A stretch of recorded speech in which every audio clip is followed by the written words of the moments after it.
This is Omar Waheed. And this is Rob Chappell. And it's 365 Amplified. We're back again with some more fun news that Rob at one point said, oh, good. You don't know about this? I didn't tell you about this? Yes. Great. Your reaction will be authentic. The main story we're going to talk about today is something that I have not spoken with Stephanie about. So this is going to be authentic. You said, oh, it's going to be fun. Yeah. It's a special treat for everyone. Well, does Omar know? I do. Okay, because you're like, right. Oh, no, yeah, because we've been talking about this. I've been working on this story for like a week or so, No, I think it's a little more, and been talking about it in our daily editorial staff meetings. So Omar's kind of up to speed. But it's about Madison Public Market, which I went to visit the other day. Looks fantastic. Gorgeous space. Gorgeous space. So much anticipation for it. Yes. When is it opening? We don't know. I thought that would be it. That's part of it. Oh. But I was out there for the groundbreaking. We should say this has been in the works for 20 years. I mean, Milwaukee has a public market that is fantastic. Right. And my hopes for this one sure may be on par, but I also understand like Milwaukee has a different population and so much bigger populations, more diverse population. This one's going to be bigger than Milwaukee. Yeah, I know. By a little bit. It didn't. You don't have to do bigger than Milwaukee. No, but I understand why. Yeah, right. And it happens that the building they chose is a certain size. Except the building is what it is, and so you have to fill it with stuff.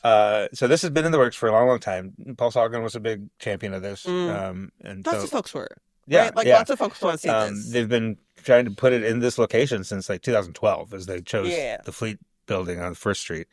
But I was there for the groundbreaking last year, and it looks vastly different now. Out there, it's got art on the walls, and it's got the booth space and stuff. I'm going to tell you, you all got art on the walls before you got vendors. Well, yes, I know something about some of the art, which is also a salacious rumor.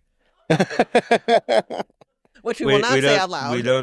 We don't do salacious rumors. But we do them. It's a beautiful when we turn building. Off the mic, though. Yep, and they so it was supposed to open last fall. Yeah. There were some construction delays. I want to talk with them about this. I should mention I have not talked to public market officials yet. I'm going to talk to them later today. I'm going to talk a little bit more about that process in a minute.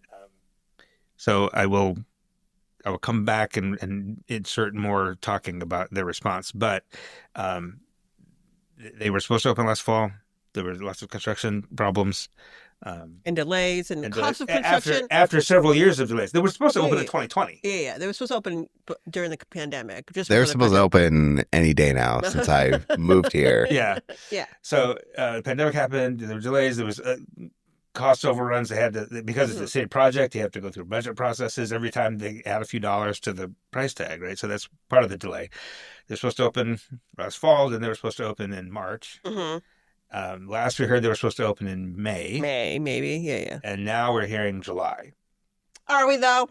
Well, that's what we're hearing. We don't know. It might be better just to be like, September 2026. Well, it might be better just to say, just to stop saying dates. Yeah. Just stop saying dates. Just say we'll open when we're open, and it'll be great. Yeah. And we'll be fine. It's been 20 years. What's a couple more months? So what's lacking there are anywhere to shop, anything that looks like a market. So like there's no vendors. No, there's one. I might ask something. Does the city have occupancy now? Or does it still belong to the construction company, right? So like when you are constructing a building, the construction company, because of insurance reasons, et cetera, because they're building the building, safety and blah, blah, they have... I will say the Madison Public Market Administrative Office looks great. Sure. What I'm asking, though, is... Who has occupancy? So does the Madison Public Market, does the city have occupancy at this point? Well, the public market has occupancy. It's a city-owned building. This is part of the problem we're going to talk about. It's a city-owned building occupied by the Madison Public Market.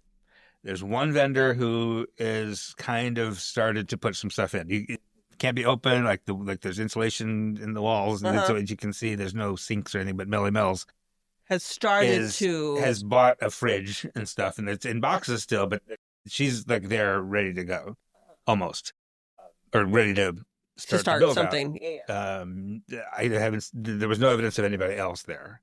I know that there are folks who are going to start soon, So they recently maybe got but to get direction to all start. these things built out by July seems ambitious. Because how many vendors are they trying to build out for? Because so you're telling me that nobody has built out. So there's not. You don't see a sink. You don't see No. like a. Well, Melanie Mills is catering. She's got to have a grill and she's got to have So there's no grills. There's no ovens. There's no. Those things are there in boxes, but they're not connected to anything. There's no countertops. Are there counters? When I publish this story, by the time you're hearing this, the story will be published, and you'll see the photos of the empty space. I'm aware of. There's 28 spots. Mm-hmm.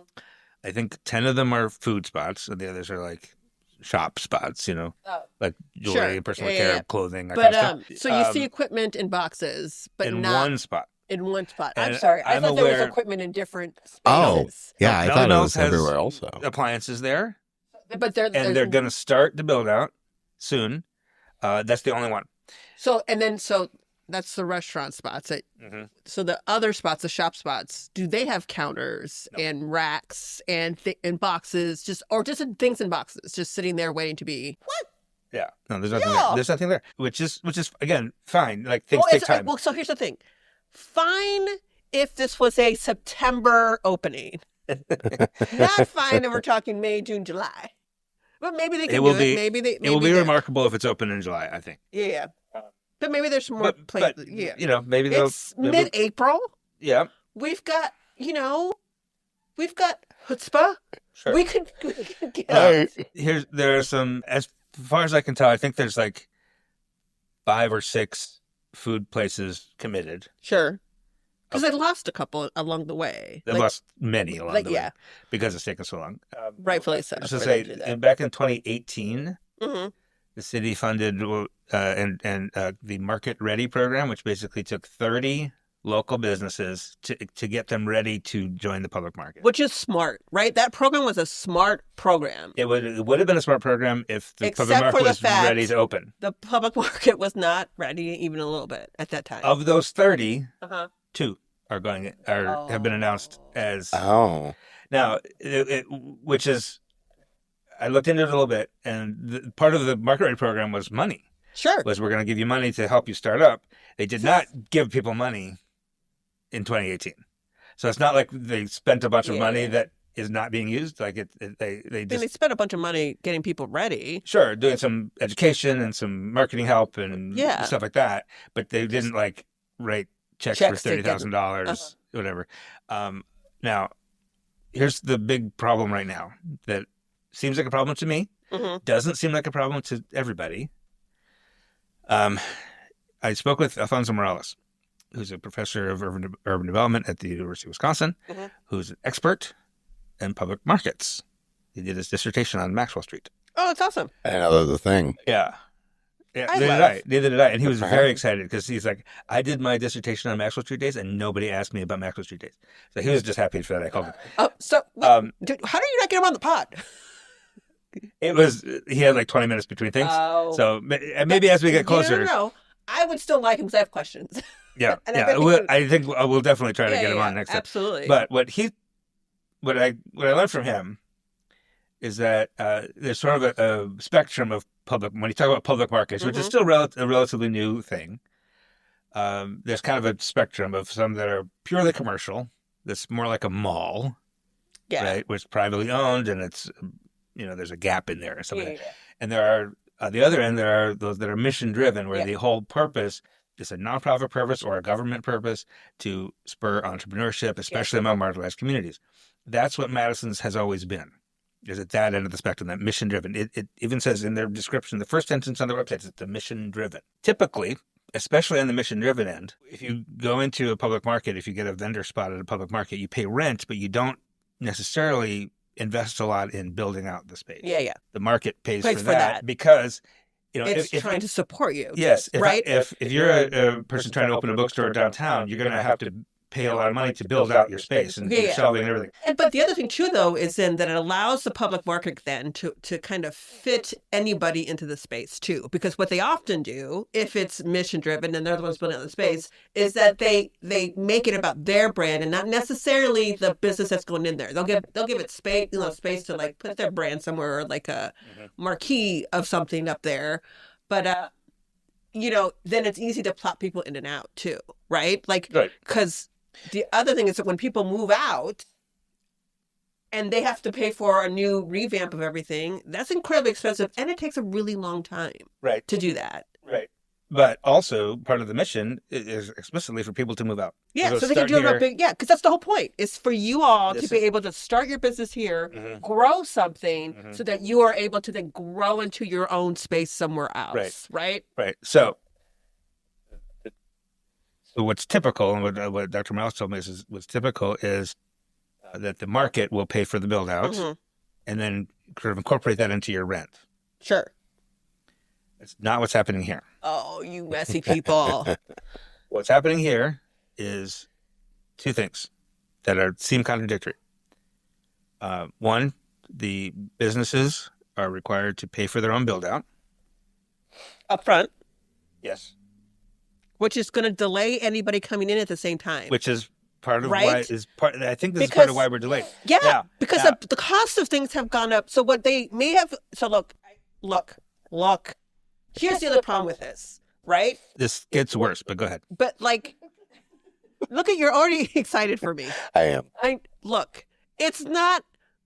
You are telling people, hey, we support you, we value you, we want you to grow, we want you to stay in Madison, we want your business to stay here, we want the people who visit your business to stay here. This is our partnership with you.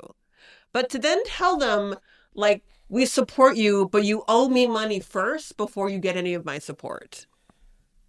Right. Well, it's not owing them money. You have to pay for a contractor. Plumber, it's expensive, electrician. And all of that things are expensive. If do they have to go through a certain list of preferred vendors or approved vendors, right? Or you're having a bunch of different vendors, which also there are so many things that can go through right now. Here's the thing. Wait. It's great. It's not even a list of preferred vendors. It is, here is your vendor. No, you can't decide for somebody. That is not. Y'all messy. So that vendor. So here's the thing. How is this mission driven? Is there a discounted price? Is there a better price out there? Or is this this person that they have to use on some board or something? You know what I mean? That's what I was looking at. I wasn't able to find anything like that. But so Daniel's Construction did the basic build out of the inside of the space, made a whole bunch of mistakes, caused all sorts of delays. I was going to say, how was the punch list? Because that's why some of the reasons, if you all moved in without going through your punch list and making sure every single aspect of it was. I have public records requests in for the problem punch list because I know this is in writing somewhere. I have lived under different buildings on campus because of concern, and there were some great construction companies and there were some that were not. Amazing, and that punch list matters. But the space looks right now. The place who did the plumbing is Hooper Corporation. Forward Electrical did the electric.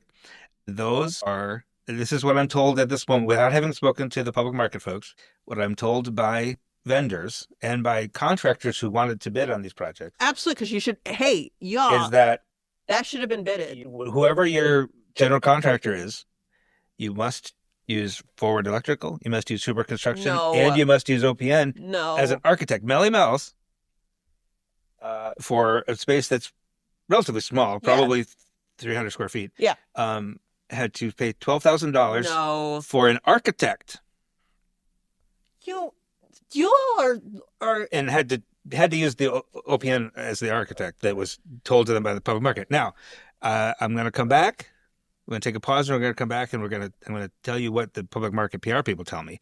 But I'm hearing sort of fourth hand that that's not true. But also, I talked to the owners of Sin City Smash, which is a smash burger food truck, who are very excited to be going in. They said that the public market staff have been great to work with, very supportive. And what they're telling me is that it's a licensing issue, that because it's a city-owned building, that you have to choose vendors from that have that the city of Madison has an approved contract with, right? I will say also, Hooper and Forward, not to disparage them at all, really, but they did the plumbing. This is what boggles my mind, is that the plumbing and electrical is there, but you have to do like the final mile of like connecting the spigot to the faucet and to the sink and to the range or whatever, and just those last little connections are the estimates are in the $25,000 range. Are you all? That's the part I was waiting for. You are all messy.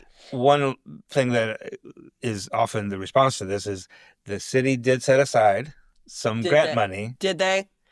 So there's $500,000 that the city has to give each of the 10 food vendors $50,000 each.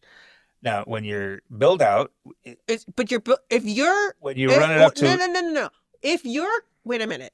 If to hook up just your water and just doing all the hookups is $25,000, there is no way like that $50,000 that you're supposed to get is going to cover what?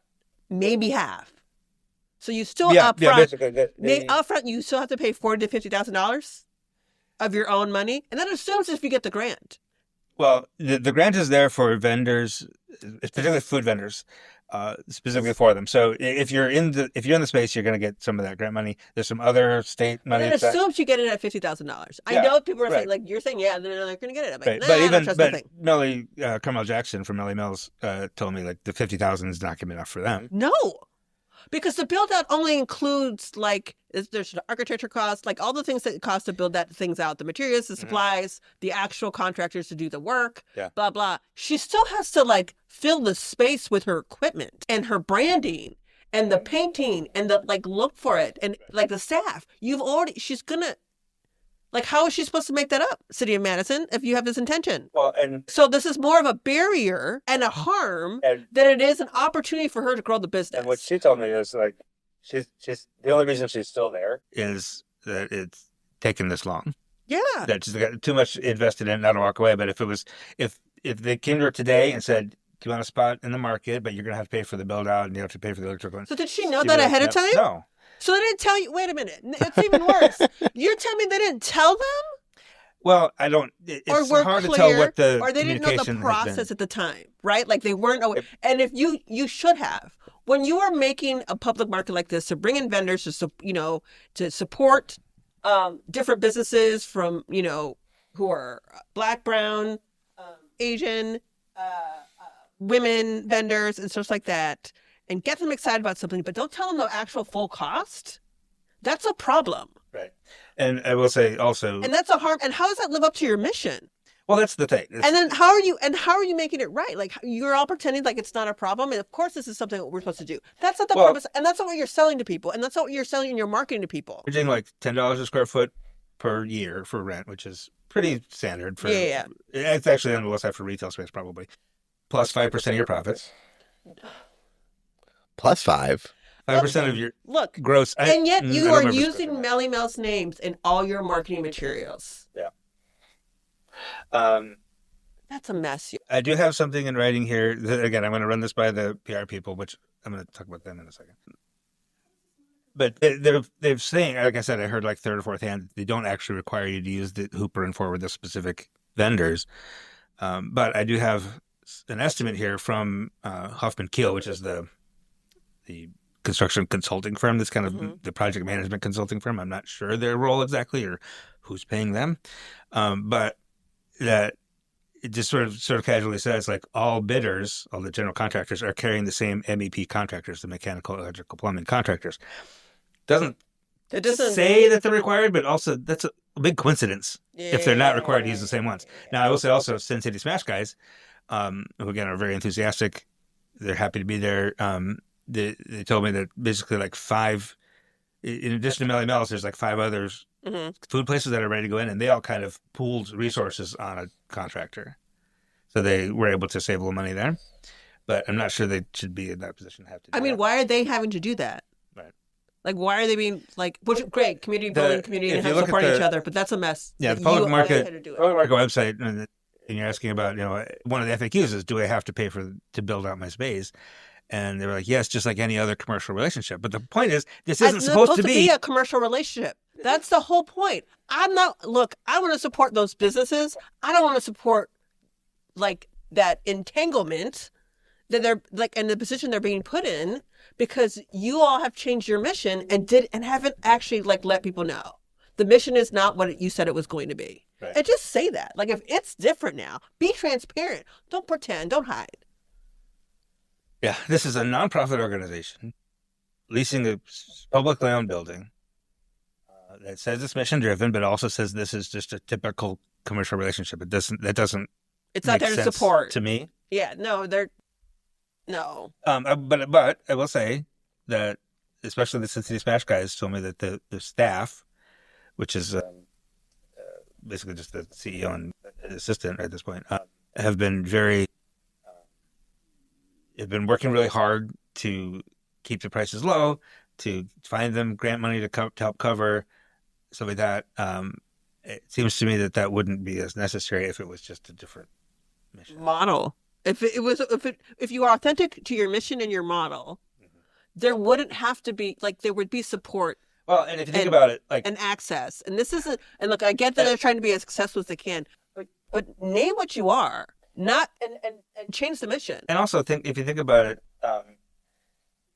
again, I hesitate to criticize too specifically, but you've spent like $25 million on this thing. Mm. If every of the 10 food places, every build out is roughly $100,000, which is the estimates I've seen, that's $1 million more that the public market could probably take on. Yeah. But they choose not to. But they're choosing not to, because in one sense you want people to be invested, right? You want people to have some skin in the game, but also like. But what makes you think they wouldn't have skin in the game? They've been with you. Melanie Mellis has been with you for how many years to get in that space? She's in it, y'all. At the very least, there are 2 vendors that are coming in that have been part of this process for how many years? Show them some respect. Yeah. Because that's the thing too. You're like. You can't treat those 2 differently than maybe others. If you wanted to think about it that way, like we can play games and there are all different ways for us to approach things. There's not one typical right way all the time. But like the 2 vendors who have stayed with you for 8 years and done the process, how are you acknowledging like that appreciation other than to say like, well, we'll help you get some grants? That's not enough. And you want to attract new vendors into this space continuously. If the current ones that are going in are not having a good experience, you're not going to get other vendors to replace it when the time comes. And it sounds like I haven't heard anybody who's having a really bad experience. I know Carmel was not super. I believe they're not having a bad experience, but they probably are having a disappointing one. Or a bad one and just don't want to say that out loud. Or they are having or in the middle of trying to get stuff done and haven't sat with it yet. Do you know what I mean? Sure. But they can still feel disappointment about it. Or frustration. Yeah, absolutely. And exhaustion. The Cincinnati Smash guys, their frustration was with red tape. Basically, that these license requirements with the city, which the city could have either gotten more people involved or just like waived the requirements for this one. Like, put the building in trust. Thought about it in a different way. Like there are ways to think about, well, how are we doing this? Is that fair? We're trying to support these businesses who are very small, are just starting up. Are they going to have the money for that? They could have gone, or they could have had like a focus group conversation to understand what how hard the barriers might be and how it might impact them. I did speak with a Black-owned contractor who didn't want to be named, who said that I could get subcontractors to do the plumbing and electrical for half that price. I believe that because. Black-owned businesses know other Black-owned businesses who may or may not be in the system. Yeah. But could get into the system if they needed to. Last word before I pause and come back and tell you what Madison Public Market had to say. Madison Public Market. Now, if you know me, you know that you're nosy. I'm a nosy, but I'm also a good journalist, and I'm going to gather all my facts. Like slid that in there. I'm also a good journalist. Well, good journalists are nosy. That's kind of part of the deal. But I'm going to gather all my information that I can. And then I'm going to go to the public market people and say, here's what I'm hearing from vendors. How do you respond to this? I got an email, or Dave got an email on late Monday night not late, I get like 7 o'clock Monday night, from somebody named Matt, who said, I'm with the communications group of record for the Madison Public Market. Of record. What does that mean? I don't know what that means. There's a contract there. Or my name is somewhere. There's a PR firm that's been retained by Yeah. the Public Market, I guess. And So they pay money for a PR firm, but they can't pay money to help people like build out their space? No. I don't. Y'all got money for that? Well, and here's the thing, that he's requesting to be included in the story. No, I don't know you. Well, Okay, Rob will say yes, but I will say no. well, I'll talk to him, but I don't know who he is. Yeah. I don't know. And wanted to review the story No. and respond to it. But first of all, don't assume that I'm not going to talk to you anyway. Like, I'm not going to publish something about Public Market without talking to Public Market. That's just insulting to assume that I would do that. But also, no, you don't get to review the story. No. You can put a statement out like everybody else does after the story. But 100% you'll be included. And if anything that I'm hearing is wrong, say that. But tell me it's wrong. and back it up. But back it up. Well, that's the thing. That's where are the receipts? I did hear from somebody sort of third hand that they did get estimates from other plumbers and stuff, but they were roughly the same as the estimates from Forward and Hooper. Uh-huh. Show me that. Yeah. No, they weren't. No, they weren't. I'm skeptical, but that's, I do want to point out on the website that it is stated that it is equitably designed and budget driven. Budget driven? Yes. It says it on its website it's in its guiding principles. Say it again? Its guiding principles is vendors first, equitably designed, budget driven, beautifully simple, nourishing, of its place, connected, all season draw, adaptable, and functional. It's non-adaptable. That sounds like Yeah. it came from Say it. a board brainstorming session Yes. about 12 years ago. Probably. And they had those giant Post-it things you put on the wall, and somebody's right. Oh, good, yes, and adaptable, yes, and writing that on, and that's somehow made it on the website and has been completely forgotten in the actual process of creating all these things, because they ain't adaptable if you. Well, it's not vendor first if the vendors have to pay market rate. That's the problem that I have with it. It is market rate, if not for a the little build out, and with the understanding that they're getting some money to cover it, to help cover. But still, you're using city money then to pay market rate. For plumbing that probably the nonprofit organization should cover. The one group of people I have not been able to talk to are, first of all, Public Market board members. I did reach out to a couple, and they did not get back to me, which is not surprising. But also the donors. That PR firm. They sent that to the PR firm. Well, they forwarded it to all the PR firm. Yeah, that's why. Yeah, and donors. Yeah. True Stage put $1.5 million into this thing, and curious as to their expectation for what that money would go toward and what it is going toward. I don't know. So anyway, we're going to pause here, and I'm going to make a little noise, and then I'll come back and tell you what Matt had to say.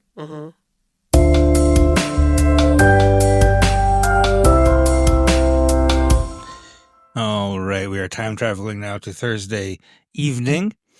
I heard back from Matt, who, as it turns out, is Matt Boatwright-Simon, who is the founder of Speak Studio, which is a company we've covered, and we will cover again soon in the future. They've got some stuff going on that we're covering, which is exciting.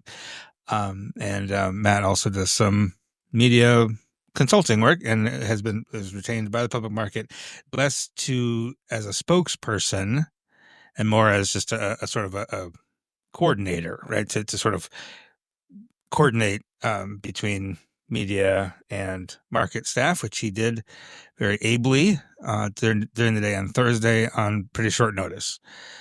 So I appreciate his help with this. Toward the end of the day, I did hear through Matt from Keisha Harrison, who's the CEO of the Public Market. And she confirmed that the vendors are approved or are supposed to use approved electrical and plumbing contractors. and that Madison Public Market has only approved one of each. So when we heard that vendors were required to use Forward Electric and the Hooper Corporation for plumbing, that it was accurate. And the public market staff, Keisha Harrison, confirmed that.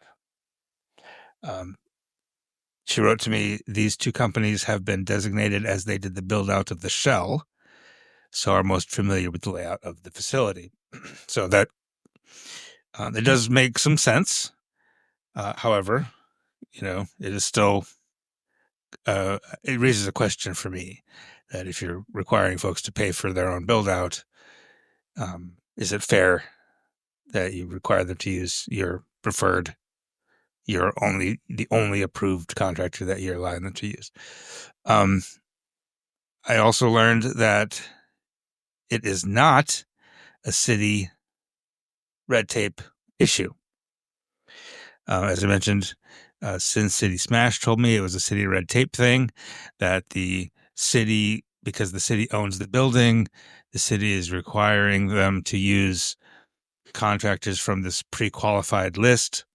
That is not true. The city staff confirmed to me that is not true. That even though it's a city-owned building, because it's a private enterprise, it's a nonprofit organization, that they can use whatever subcontractors they want.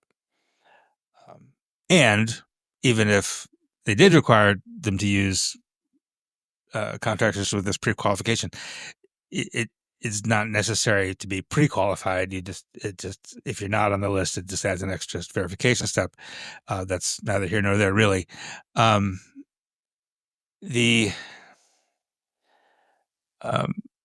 But public market staff did communicate to vendors that was the issue,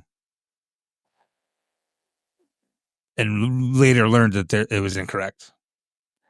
And they say they've updated that communication to the vendors. The vendors I talked to hadn't got that update, apparently. So the long and short of it is, yes, vendors are required to use these two particular contractors for plumbing and electrical, but that is a decision made by public market staff. That's not a city requirement. Keisha Harrison reiterated that there is significant grant money available, which we acknowledged. I'm hearing from the vendors, however, that it's not nearly enough to cover the full cost of the build out. I'm going to read this last quote from Keisha Harrison because I think it's fair to do that. There have been setbacks and surprises on the road to Madison Public Market's great opening. My team and I are working tenaciously and tirelessly to address all issues that come our way and anticipate other potential issues so they never materialize. That's our job, and we are honored to serve in that capacity. With all that stated, there's been exciting progress and strong growth as well. This week alone, we have started construction on 5 new merchant build-outs, which is as joyful as it is welcome. There's a lot of passion and anticipation around Madison Public Market. People already care about this place that hasn't served a plate of food or sold a yard of yarn. That's fantastic. And I sincerely thank the community and stakeholders for their passion for and interest in Madison Public Market. I see a bright day very soon where folks from across the globe and Madison alike will make Madison Public Market their must-go destination or part of their daily routine. I think that's very well said. I will say, when I was there on Tuesday, I didn't see evidence of construction of those 5 new merchants. I am delighted to hear that they started construction since Tuesday. I think that is it. Oh, the one other thing I did ask as a follow-up, 2 other things. Number one, I asked, did they solicit bids from other subcontractors? I was told, as you might recall, that public market staff did seek bids or quotes from other subcontractors and that they were all kind of in the same price range. They did not do that. They just did that for the general contractors. And finally, open dates. They're looking at late June or July, depending on construction finishing up. So there's your updates. The story will be up later in the morning on Friday, April 17th. And now we're going to get back to the rest of the show.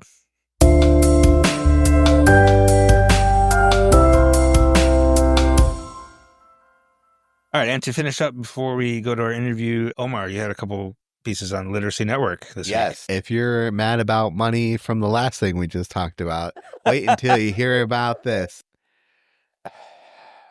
Oh, the sigh.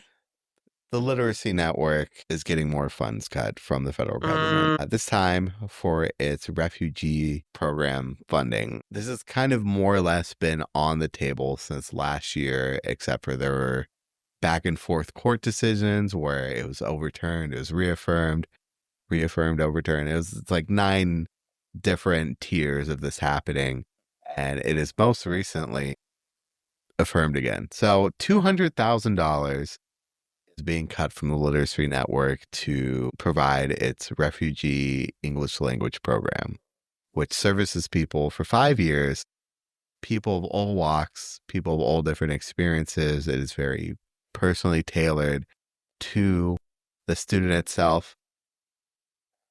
And it's gone. It's the second thing that they have cut. They want English to be the official language. They want everybody to speak English, but they're not going to fund anybody to teach people English. No, and these are also refugees specifically, so they had to go through another tier of federal government processes to get here in this country. It's not like just casually another immigrant who's come here on some visa or right. This is a person escaping persecution or escaping war, and the government sponsored them and approved them to be here specifically, and they matched them up with a slew of different services to ensure that they could make a better life, and they decided to cut the funding after the people are already here. These are people in the program. This isn't for like prospective refugees. These are for current refugees. These people are already here, and $200,000 doesn't sound like that much in the grand scheme of the federal budget, but for Literacy Network, it's impactful. That's one organization. That's the whole program, right? That's funding it. Do they have any other alternative funding sources? No, not really. Literacy Network is operating on, donations from the community, contracts with the federal government, and grants from the federal government to provide all these different services. And the federal government just keeps canceling. Oh, yeah. But they also have a fundraiser coming, don't they? They do have a fundraiser coming. Their annual Reading Between the Wines, which involves wine and reading, as the name suggests, is coming up. And they're specifically pointing at the refugee program that's being cut. They want to bring attention and focus on that, to say, hey, this is what's going on. It's not good. Madison stepped in to about a year and a half later for the last program that was cut, the just general English language preparation for citizenship tests, which they got more money than they had initially cut from the federal government, $75,000 to $80,000 from the Madison Community Foundation. But that was it was over a year later. Who knows if that'll happen again, but you could come to the Literacy Network, read between the wines, get some wine, and hear from students. They're going to give their own experiences. Apparently, the students also write a book every year. Oh, cool. Where they all just some story, short story, poem, essay about their own experiences, their own journey at whatever level they're at in their English proficiency. It's not edited at all. It's just their words. That's cool. And you get to read it, and they do it every single year. Awesome. And you can go check that out. And when is that? April 28th. Coming up. Yep. And that was a story on that at madison365.org, so you can get all the details there. A couple last news items before we take a break. The 2027 Wisconsin Supreme Court race already underway. Conservative Justice Annette Ziegler announced just about a month before this past election that she was going to retire when her term expires next year. And Clark County Judge Lindsay Brunette has already jumped in. Her campaign video and like announcement and stuff, very much like fairness. We know what those words mean. As judges are wont to do, but she was a Democrat when she ran for district attorney in Clark County, that's an office she served in before being appointed to the bench up in Clark County. Clark County, sort of north central Wisconsin. If you go up to Stevens Point and take a left, you get to Clark County. Very rural county, 34,000 people live there. So small town, rural county up in northern Wisconsin. But Judge Lindsay Brunette is already in for the next year-long campaign for state Supreme Court. And last thing, Wisconsin has a new athletic director. The University of Wisconsin, I should say. There's no athletic director for the state of Wisconsin. No. The University of Wisconsin, however, Chris McIntosh is leaving to join the Big Ten administrative office as vice president of strategy or something like that. Yeah. And a friend of the 365 family, Marcus Sedbury. Yay, Dr. Marcus Sedbury. Dr. Marcus Sedbury, thank you. Who's an alumnus of our most influential list. He's been on. Has he been on panels? Yes. Yeah. I thought. He's one of, I think, the most memorable panels I think we've ever had was one that he moderated for the men's leadership summit. Oh, that's right. It was an incredible. That I still remember. That's one that I was like, this is why we do this work. Yep. But he's been named interim. And one would think he'd have an inside track at getting the job permanently. If he's interested, if he's interested, and they'll do a national search. I'm certain. But anyway, that's a change at the top of the athletic department at the University of Wisconsin. We're going to take a short pause, and in lieu of a new interview, I'm going to drop in an interview with Stephen Annor Gyamfi from my other podcast. Is a crossover. It's a crossover episode. Yeah, the 608 Soccer Show. Which, if you enjoy this interview, if you like soccer in South Central Wisconsin, subscribe to 608 Soccer Show. We'll be back right after this.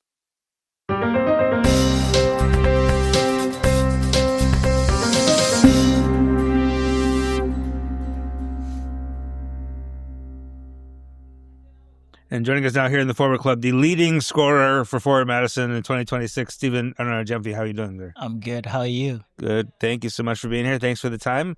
You guys, you're here. You're doing your headshots, your videos, and you guys seem to be having a lot of fun together. Is that true? Those guys, they are like my brothers. They are my family because most of my family are in Africa. So my teammates are my family now. Yeah. So I have fun around them. Yeah. No, it's nice to see that, like, good positive vibes for an entirely new group. Yeah. Right? And coming together well in the locker room and on the field and everything. Yeah. It's a fun group because most of us played in college, like against each other, and then we played against like our pro last year. So we're like, we know ourselves before we go here. Right. It's a small world, right? Soccer is a small world. Like, everybody kind of knows everybody at some point, right? Yeah. And so talk to us about the first. Let's get to know you a little bit. You're from Accra, Ghana. From Ghana, yeah. What's your? Obviously, that's a big football nation, right? Yeah. So you grew up playing. Yeah, I grew up playing in Ghana, and then I got recruited to come to high school in the state in Florida, Montverde Academy. Oh, okay. Yeah, by a man called Mike Potempa. He was my director at that time. So that's how I came to the state. And how old were you? That was high school? Yeah. Oh, high school, I was 16. Okay. Yeah. And how old are you now? I'm 22 now. Okay. Yeah. And you, so at what point, playing in Ghana, at what point do you realize, does your family realize, like, okay, I'm actually really good at this?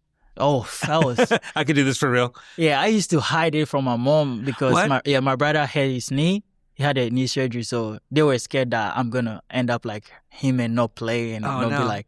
So they didn't want me to play soccer. So I was hiding it for you were a little while. Soccer star? Yeah, I had to take a shower in my friend's house before I get home, or else my mom is going to kill me. Oh my God, I love that. And we had a tournament. It was a final, and my sister and my mom was just passing by, and they stopped to watch, and they realized I was really good, and they were like, okay, we have to give him a chance.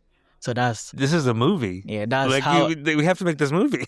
And afterwards, it wasn't fun no more because at time for practice, my mom is gonna wake me up. Hey, it's time for. Oh, nah, I'm like, nah. It's more fun when you do it on your own. When you don't have your mom yelling at you to go. How is she doing now? Oh, it's sad. My mom passed away. January 1st last year. Oh, I'm so sorry. I was there.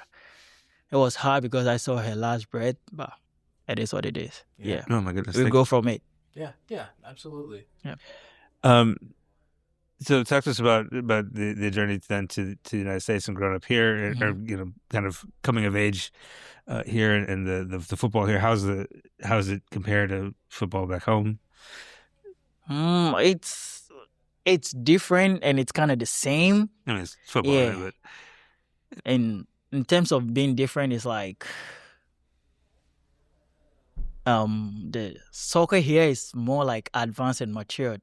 Oh, interesting. Than the ones in Africa. Africa is like more of a strength, not technical. Okay. Yeah. So here it's like you get a tech and then you get a strength. We add both. In Africa, it's more of like you get people who are really good in technicality, but it's not like how America is going to teach you. I was happy to be in high school, to be in like academy, to be developed. Maybe I don't even know where I would be if I didn't go to Monroe Academy. Yeah, that's interesting. And then how do you end up in Madison? And what's the path to where you are now? From Monroe, I went to college in University of Virginia. So I was there for like my fall season. I was there for a short period, and I got drafted in MLS first round. And I was with Houston for 2 years, and then I end up here. And what are your thoughts so far about this organization, this club, this city? I love it. I don't know about this city because it keeps on lying to me. They say like, oh, it's gets warm. I've not seen warm. I'm more from like a Florida to Houston guy, so I've been in the heat, and now it's way too much for me. But I'm getting used to it. It'll be humid and sticky and sweaty before you know it. I promise. I wish I could believe that. No. Yeah, there's a little time before that happens yet. What are you finding around town to do besides soccer? Town? Yeah, I've been to downtown to get some food, but I'm a guy who doesn't really go out. Yeah. Okay. I'm more of like after practice, I'm tired, I'm sleepy. Even my roommate Josh asked me like, what's wrong? I'm like, that's I've been like this since like Ghana, high school, and more it's about high school because Monroe is a private school. So it's like it's practice, school, dorm, and we don't really go out. Yeah. So I got used to that because my mom is like a quiet lady, so we don't really go after like classes. I come home, I'm inside. Yeah. I just have to do my assignments and stuff. If I have practice, he's gonna tell me, hey, he'll be like, hey, time for practice. But I don't really like to go out. Yeah. I'm more of like a gaming guy, so I would rather be inside playing game than go out. Okay, what's your game? Fortnite and Call of Duty a lot. There you go. A GTA sometimes, but if my friends want us to play FIFA, I choose Houston because I'm in FIFA 2015 and 2016. So yeah. That's actually I put myself in FIFA too. Yeah, I do. I score a lot of goals myself. I bet you do. I am 51 years old. I just took up Fortnite like 6 months ago, and you're gonna get addicted. Long since I got it in like 2 weeks. So we mentioned you're in the early going of the season. You've got 2 goals for us already. Yeah. Talk to us about your understanding of your role on the team, and that's you're the 9, right? Yeah. Is that pressure for you? Is that exciting for you? No, there's no pressure. Like I grew up from pressure when it was like high school, because I think my first game I ever played in high school was like the best. It was my first time in the state playing a game. We won, I think 8-1, and I scored a goal. Even was like a luck because it hit the post and hit my foot because I couldn't even kick the ball. It was like it counts, pressure. Yeah, that's when. And after the second game, I scored 2 goals in the second game. So I was like, okay, I got it. So I figured how I go like when I'm pressured, I know how to like handle myself. So it's just like, that's why you see me play, I'm always smiling, because when you see me mad, I don't think I can play. So I always make sure I'm happy playing. You know, when you see me happy, you know I'm going to score. You know, like definitely I'm going to score. Yeah. Who was earlier? Who was the first one we did today? Oh, Eddie. Before Eddie. JT. Oh, no. It was Eddie talking about mentality. About how the importance of having a good, solid mentality. And it sounds like positive is your mentality, happy. And then you got to be having fun. Yeah. Right? That's fair. Talk to us a little bit about the most recent goal you scored for us, which was the only goal in the match. It was on a corner. Oh, yeah. The corner which is not a thing that we've done historically. We being Madison, I say we like I'm on the team. But touch a little bit. It's Roman obviously got a nice ball into you. Is that it was? He had no idea, but I think I saw it before it happened, because the day before the game we were doing like a crossing, and he started hitting the same spot, and I was the one. We were like the practice was over, but it was like the two of us, and then Pat was in the goal like a goalie, and then he hit the same ball 3 times, and he was like, damn. I'm like, no, Rome, you're hitting a good ball. If it's a game, someone is going to be there. Yeah. So keep hitting that way. So when it was the corner, it wasn't my spot, because I was training there. I knew Rome is going to hit the same spot. So I switched with Ryan. I made Ryan take my spot. I knew I was going to score. Yeah. I knew he was going to come to the same place. So I switched it right, and then I scored. That's awesome. Yeah. So when it's coming off his foot, are you like, oh yeah. I knew it was going to come. So if you watch the clip closely, I was cheating a little bit. Okay. Because I knew it was going to come there. That's awesome. Yeah. Awesome. Yeah, that's sweet. How do you keep that mentality around here? Do you really lean on your teammates to help you with that positive mentality? Oh yeah, like it's teammate.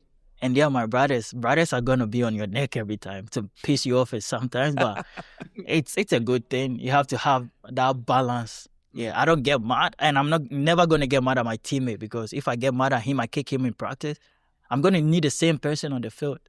So I just smile. I'm like, oh, it's good. Yeah. I don't really get mad that much. Are there any guys around USL League One that you know that you're pals with? Oh, yeah.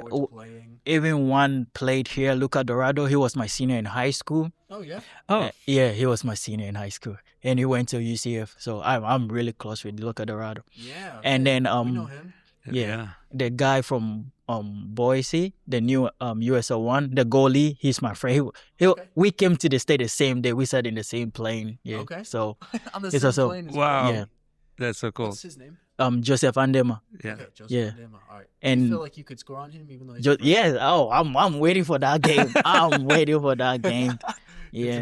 Good to know. I'm We'll have waiting. to talk to you. Yeah, I have some friends in USL one. Yeah. I have even in Boise, I have 3 friends, Mayaka, and one is from like South Africa. I played with him once in the summer when I went back to like Florida. So I don't really know his name. Yeah. Sweet. It's awesome. Great. Yeah, you obviously haven't had a home game yet. You're not going to have a home game for a while. Yeah. I mean, what have you heard about the home game? I heard it's energetic. Like we got hella crowd. So I want the fans to come out. Yeah. Because I've not done my backflip yet, and I want to do it at home. So I'm waiting on that. Oh, is that what you're waiting for? I've not done backflip yet.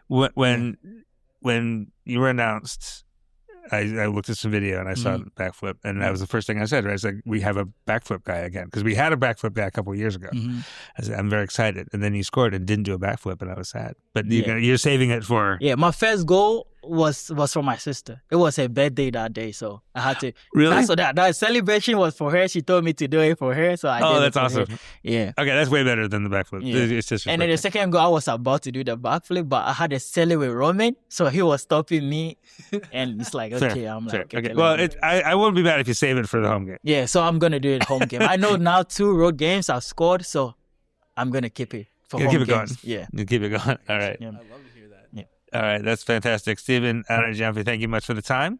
Best of luck. We'll see you back here in a month or so. Okay. Thank you. All right.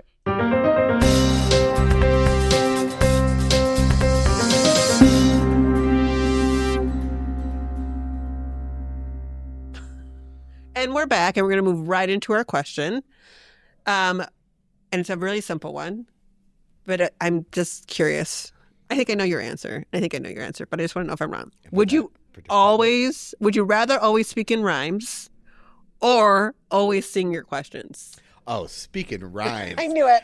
Absolutely. I would rather sing because I have a decent voice, so I can do it. So, Rob? I would rather all the time. Oh, no. I know it. In rhythm and in rhyme. And we're done, everybody. I just would like to say, when I'm messing with people, I do like to say, well, if you answer my riddles 3. That's what it is. Robbie, I don't even know what that's a story from. What is that? What is that from? I don't answer me these questions 3. Yeah. It's from Monty Python and the Holy Grail. Probably. Maybe, but it's not. It's not, Rob. I'm certain there are many such things. Whether there's a troll at a bridge that has to answer the questions or whatever, but it's also an important plot point in Monty Python and the Holy Grail. Oh. What is your name? No. It's not, that was not the question. Do not reenact. What is the airsphere velocity of an unladen swallow? Yeah, I knew you were going to do a rhyme. But you said you would rather sing? Yes, I would rather sing. You would rather sing because singing is your thing. Oh no. You have to sing on the podcast now. No, I'm not. But also, did you not hear him try to rhyme again? I did hear it. Yeah, okay, don't. You're like, if I don't say it. Pretending it didn't happen. If you don't pay attention, it didn't happen. We are going to end this now because Rob will continue to rhyme. And we don't want that. Nobody. Because he will. He's already thinking of one down to say goodbye. You can see the gears turn. The problem with it is I'm not particularly good at rhyming quickly. Like, I'm not Wayne Brady who can just come up with. It's a very specific name. So I would just not talk very much because I'd be always thinking about the rhyme, and then we'd be on to the next topic. Yeah. I did write a cover letter for the Motley Fool during my undergrad, where they told me to make it witty, and I made the whole thing rhyme, which worked. They did actually steal my idea that I had to pitch, and did not hire me for it. It was on fractional investment platforms, because those were coming out, is a great way to improve equity and typically underrepresented communities in investing. And they're like, oh, that's a great idea. Yeah. You should run with that. And it's like, yeah, I will. And then they did it more in depth. Oh, that's the worst. That is kind of the worst. All right, friends. We will be back next week. 365 Amplified is produced and edited by me, Rob Chappell, and is a production of 365 Media Foundation, a nonprofit, local, independent media organization in Madison, Wisconsin. Wherever you're listening to this right now, hit the subscribe or follow button to get new episodes every Friday. And between episodes, get your latest news at madison365.org and follow us on Blue Sky, Facebook, Instagram, LinkedIn, and Threads. Wherever you get your news, we'll be there.